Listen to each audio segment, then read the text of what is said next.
So am I starting to sound like a broken record? Because I know it's kind of repetitive, but I want you to get this in your mind because we're going to revisit this again when we talk about cardiovascular meds and when we talk about glaucoma and when we talk about some musculoskeletal disorders. So it comes back to this frequently. So when we classify autonomic drugs, we're classifying them based on which receptors they activate or block. So they have one of four actions. So sympathomimetics or adrenergics produce the symptoms of fight or flight. These are stimulating or mimicking the sympathetic nervous system. Parasympathomimetics or cholinergics produce the symptoms of rest and digest. These are stimulating or mimicking the parasympathetic nervous system. If I remember that sympathomimetics or adrenergics are fight or flight, think about what that means. My body needs to be ready to take off at a moment's notice. So I need increased cardiac output. How does that work? By increasing the heart rate. I need to get more air in, so I'm going to relax the muscles of the bronchia.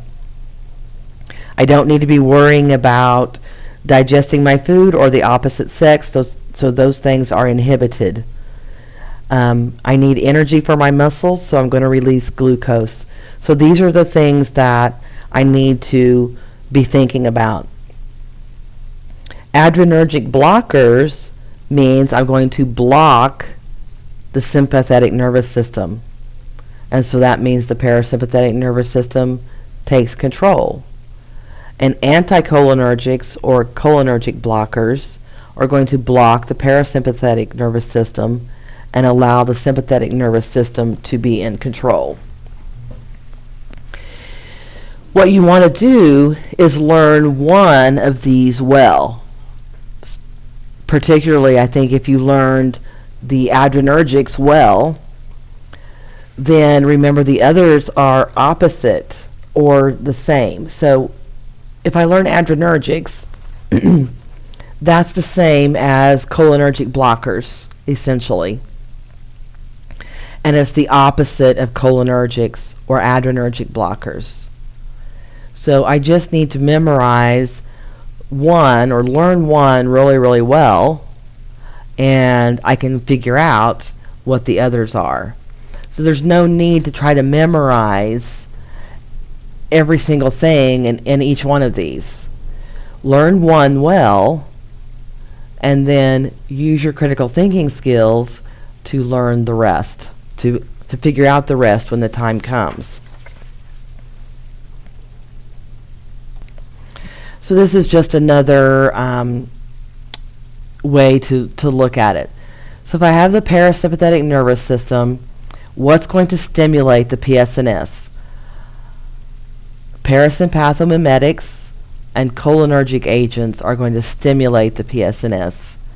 And anticholinergics or cholinergic blockers are going to inhibit the PSNS. And then the same thing occurs for the SNS. Adverse effects of these drugs, especially the adrenergics, are typically dose related. So the higher the dose I give, the more side effects or adverse effects that I'm going to see.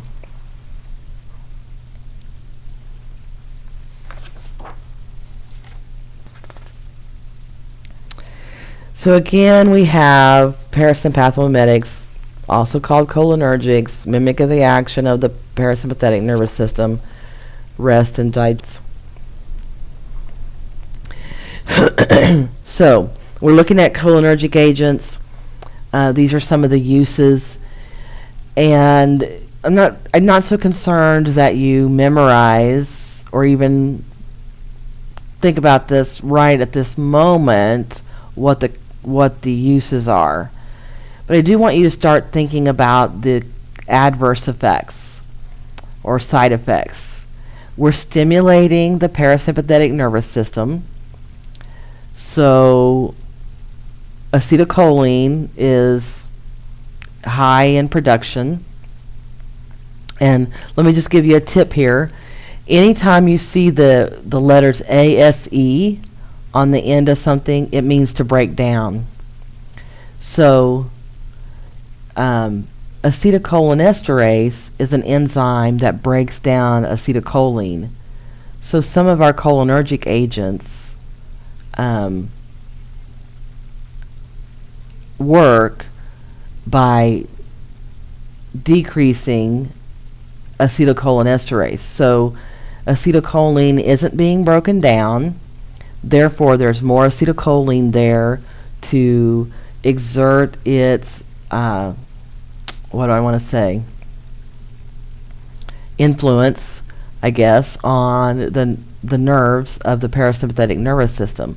So we're stimulating the parasympathetic nervous system. What does that mean? It means rest and digest. So we're going to see the side effects are going to be increased salivation.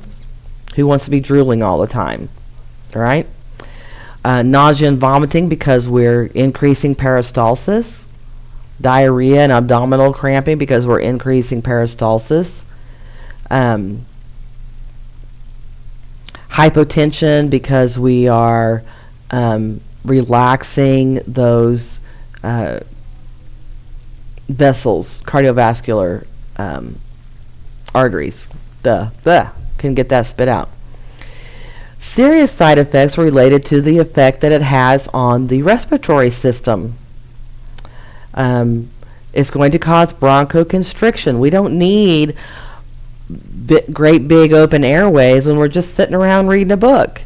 So bronchospasm, wheezing, and bradycardia because we're relaxing, so the heart rate's going to slow down, and so it could cause it to go too low.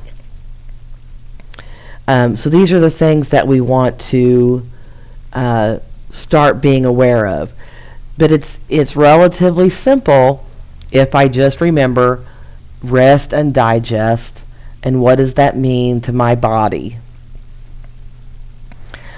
If you like mnemonics, a good mnemonic for remembering the side effects for cholinergics is sludge.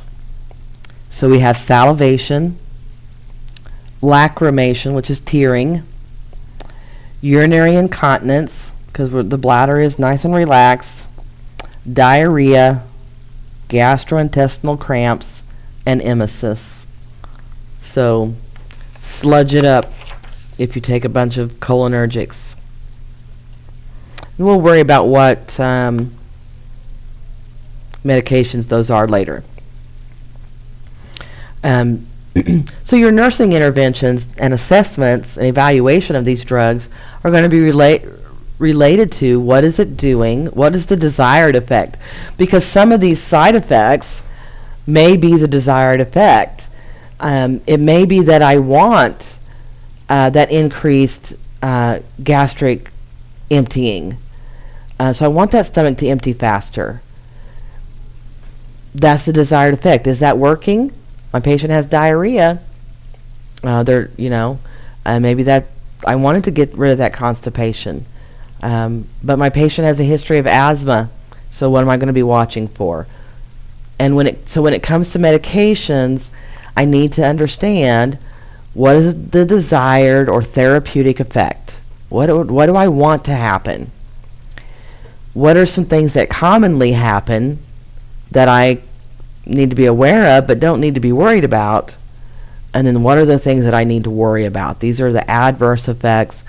And when you think about adverse effects, think bad that I don't want to see that could compromise my patient.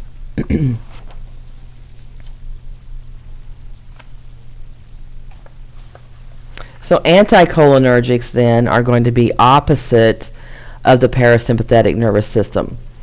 They're going to mimic or allow this sympathetic nervous system to be more in control. They block the action of acetylcholine. And so they're useful for things like Parkinson's, that sort of thing. Again, not what I want you to remember right this minute, but again, common side effects are going to be the opposite of my cholinergics. So instead of having diarrhea, I'm going to have constipation. Instead of having urinary incontinence, I may have retention because the bladder may be relaxed enough that I don't sense the urge to void. Dryness of the mouth is a big one with anticholinergics. People are always complaining.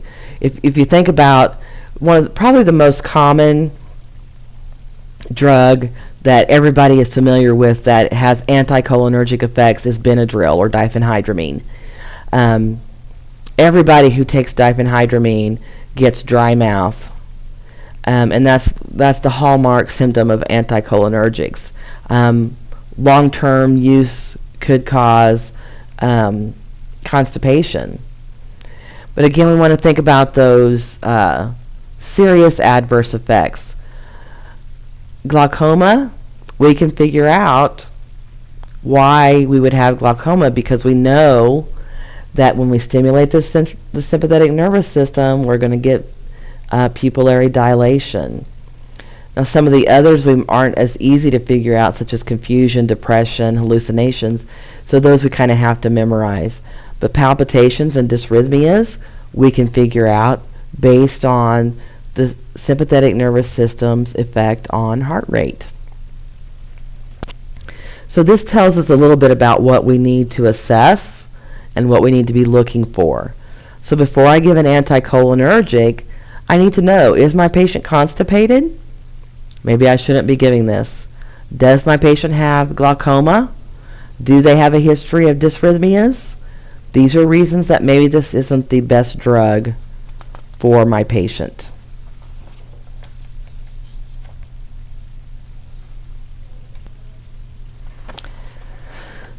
Okay, so sympathomimetics mimics the sympathetic nervous system. They produce the same effect as anticholinergics, and which we've already discussed. Hang on, I'm going to take a drink.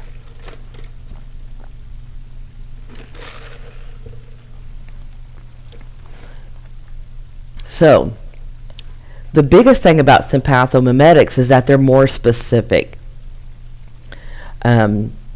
Because they can target or affect the subreceptors of the adrenergic nervous system. So this is new information.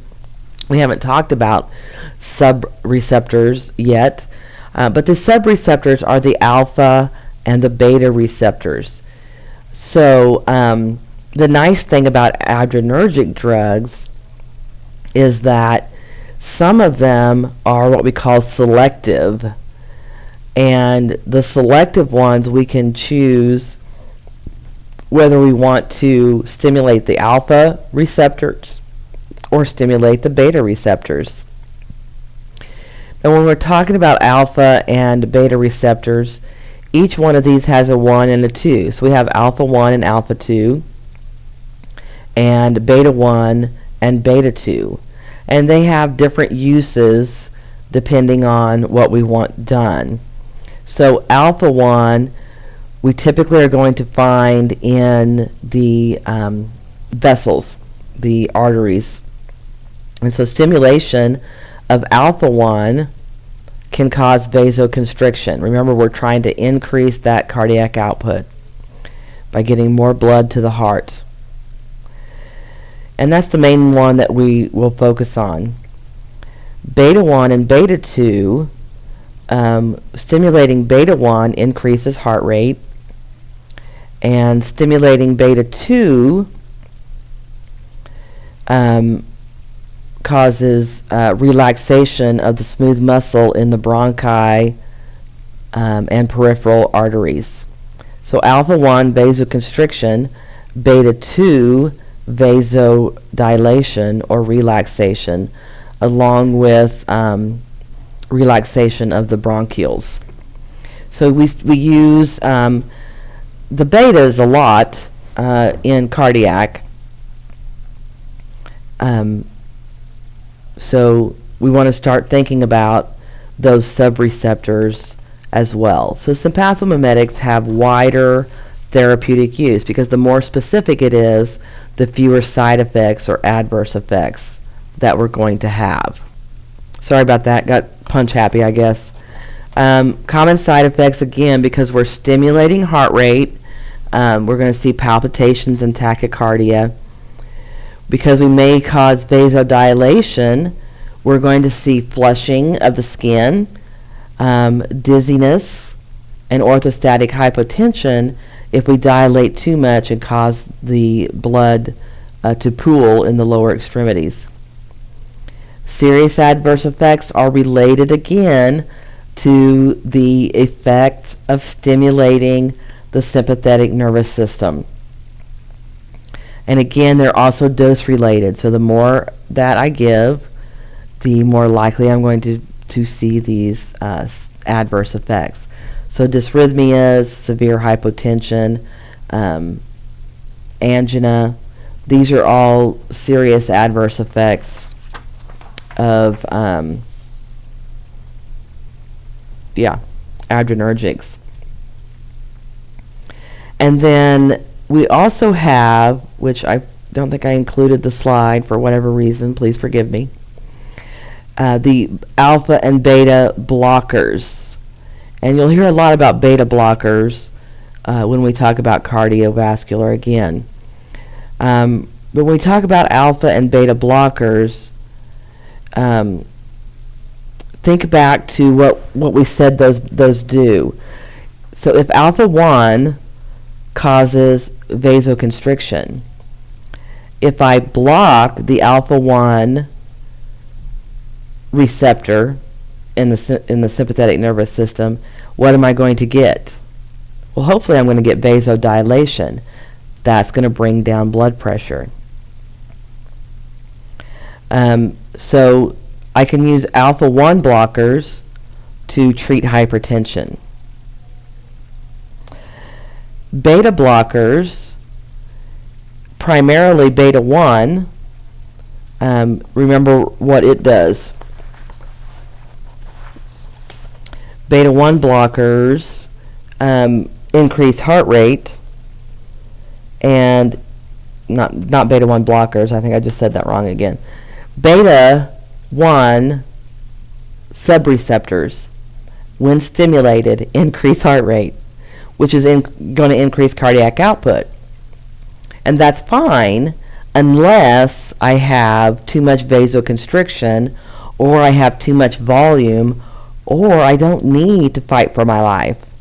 So on a day-to-day basis, when my heart rate is elevated all of the time, I'm going to get hypertension because only so much blood can circulate through those vessels and return to the heart and get pumped out. So I get hypertension. So by blocking the beta 1 receptors, I'm going to lower the heart rate, and that can reduce cardiac output, which will reduce blood pressure. So hopefully that makes sense. But we use beta blockers a lot to treat hypertension. But by knowing what they do, I can anticipate what my alpha blocker and my beta blocker side effects might be. With both things, with alpha blockers, I'm going to cause vasodilation, so obviously orthostatic hypotension can be a real issue. And with beta blockers, bradycardia is going to be a real issue. And if the dose is high enough, bronchospasm could be a real issue. So we need to keep those things in mind. So sometimes we see beta blockers used a lot, and we have to really be paying attention to what else is going on with our patient to determine if beta is really better. What I have for you is a quick quiz, and I just want you to answer these to yourself, and then I'll provide you with the answers. So cholinergic drugs cause effects in the body similar to those produced by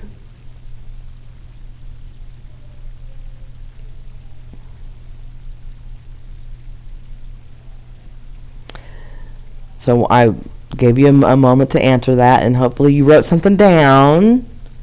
This is your own personal quiz. Nobody else has to know how you did. But cholinergic, if you think cholinergic, then we think parasympathetic nervous system, and because that's the neurotransmitter.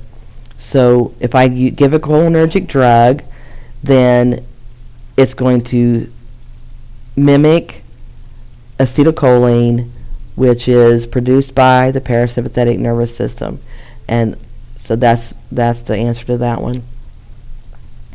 Adrenergic drugs cause effects similar to those produced by the adrenergic neurotransmitter.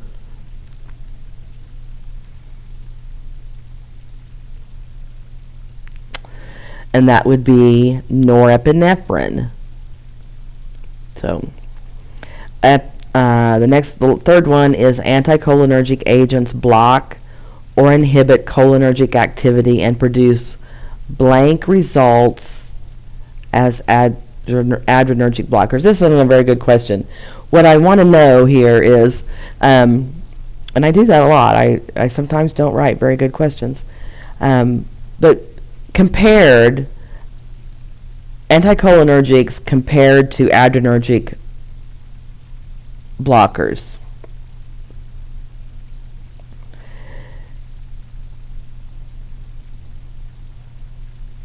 And here's part of the problem. It shouldn't say blockers. See, I don't write very good questions.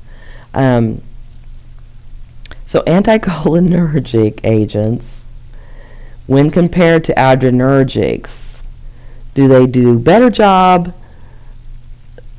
as the same job, or not as good a job?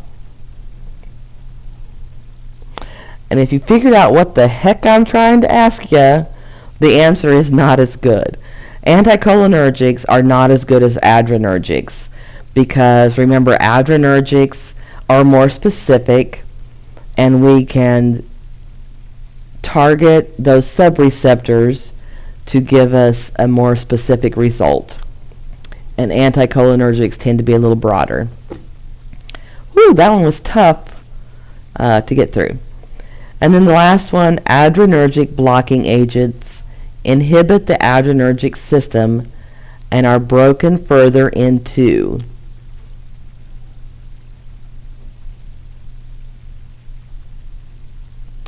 And the answer to this one is, let me reread it, adrenergic blocking agents inhibit the adrenergic. Yes. Oh, alpha blockers and beta blockers, which I kind of answered for you in the third one. So that is the end of this, and it's kind of a long one. And look on Insight NC. There'll be a handout that gives you some additional resources if you don't understand the autonomic nervous system. Now, I'm not going to test you on the unit exam about the anatomy and physiology because we're past that at this point in our nursing education. But I do want you to understand it in order to have these medications be easier to understand. Because a working knowledge of the autonomic nervous system will give you a working knowledge of adrenergics and cholinergics and adrenergic blockers and cholinergic blockers, just based on what is happening physiologically. So take a look at those if you feel like you need to. even if you don't think you need to, you might take a look at them, just to get a different point of view. And let me know if you have any questions. Post them on the Q&A, or whatever works for you. Thanks for listening, and sorry I rambled there towards the end.